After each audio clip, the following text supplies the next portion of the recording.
Ikinagulat at ikinalungkot ng marami ang naganap na hit-and-run attack sa Vancouver, Canada noong Sabado sa mga sibilyang nakikisaya sa isang Filipino community event doon.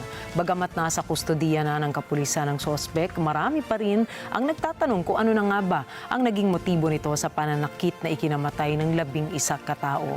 Tinanong ni Net25 correspondent Marjorie Quintos ang ilan sa mga taga roon. Panoorin niyo ito. Sabado, isang trahedya ang bumiko sa Vancouver nang araruhin ng isang sasakyan ang mga taong nakikisaya sa Lapu-Lapu Day.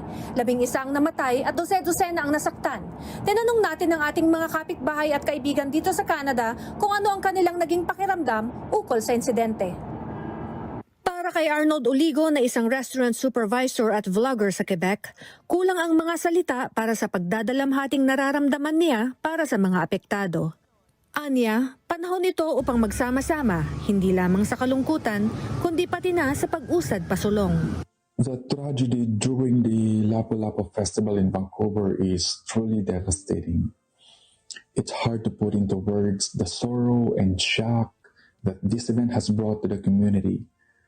Festivals like this are meant to be a time of joy, connection, and cultural pride. Yet it became a moment of profound grief. I can't begin to imagine the pain that the victims' families are experiencing.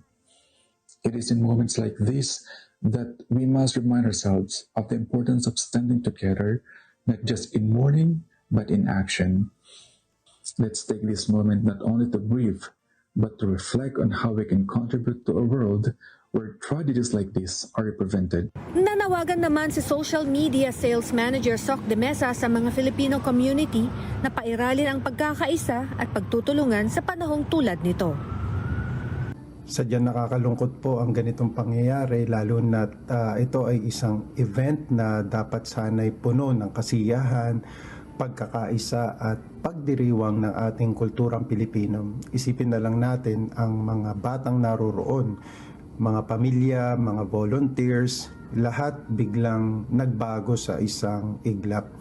Hinihikayat ko po ang lahat na magpakita ng pakikiisa kahit sa simpleng pananalangin o donasyon sa mga verified na fundraising efforts para sa mga biktima sa panahon ng ganitong trahedya.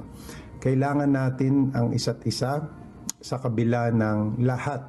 Ay naniniwala akong hindi mawawala ang diwa ng bayanihan at pagmamahalan sa ating komunidad. Galit at sakit ang naramdaman ng welder na si Nelbert Abella sa pag-iisip na maaaring pamilya niya ang nasawi. Ani Abella, sa isang iglap, ang masasayang dumalo sa selebrasyon ay bigla na lamang namatay ng walang saysay. Sobrang shock po, syempre. Ako nun, lalo na nung nalaman ko na may nadamay na bata. At tao pa ba yung gumawa nito? Awang-awa ko dun sa mga nadamay. Alam mo yun, yung gusto mo lang namang magsaya, maibsan yung pagod na naramdaman mo dito sa napaka-busy buhay dito sa Canada. Tapos sa isang iglap lang, wala na yung mga mahal mo sa buhay. Siyempre, na-trauma din ako kasi it could have been us, yung pamilya ko. Kung malapit lang yung event dito sa lugar namin, siguro nandun din kami. At siyempre, may takot na siguro wag muna tayong mag-attend sa ganong mga pagtitipon. Binigyang diin ni Manny Bautista ng Edmonton ang kahalagahan ng risk assessment sa mga malakihang pagtitipon tulad ng Lapu-Lapu Day sa Vancouver.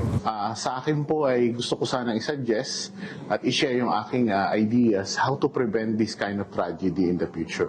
The first one is asking for all the Filipino event organizers and leaders na sa susunod po, every time may event tayo, kailangan may tinatawag tayong risk assessment. Pag-aralan natin ano yung importante, seguridad.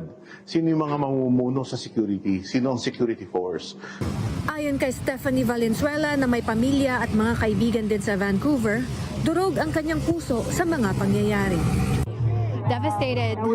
Heartbroken po kami. Yung buong pamilya namin, we had family in Vancouver and we are just completely heartbroken with the tragedy that took place in Vancouver, and we are sending all our love, our prayers, and our strength to the community in Vancouver. Hindi naman makapaniwala si Al Abdon na nangyari ang ganitong klase ng krimen dito sa Canada. Well, it's really shocking na mangyari yun dito sa Vancouver. Of all the place is Vancouver. It's a peaceful town, peaceful city, and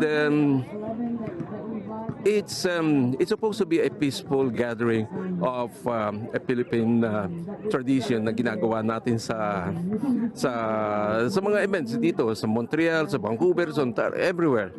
But this one really it tops it most. Na I thought it only happens in the US, but also now it happens in the BC, and the worst is the Filipino community was the victim of this disastrous event. Ayon sa kapulisan, ang mga biktima ay may edad 5 hanggang 65. Hanggang ngayon, nangaapuhat ng sagot ang mga komunidad kung bakit ang dapat sana'y masaya at pampamilyang selebrasyon ay nauwi sa inilarawang isa sa pinakamadilim na araw sa kasaysayan ng lungsod. Marjorie Quintos, Montreal, Canada, para sa Mata ng Agila International. Trusted, connected, on point.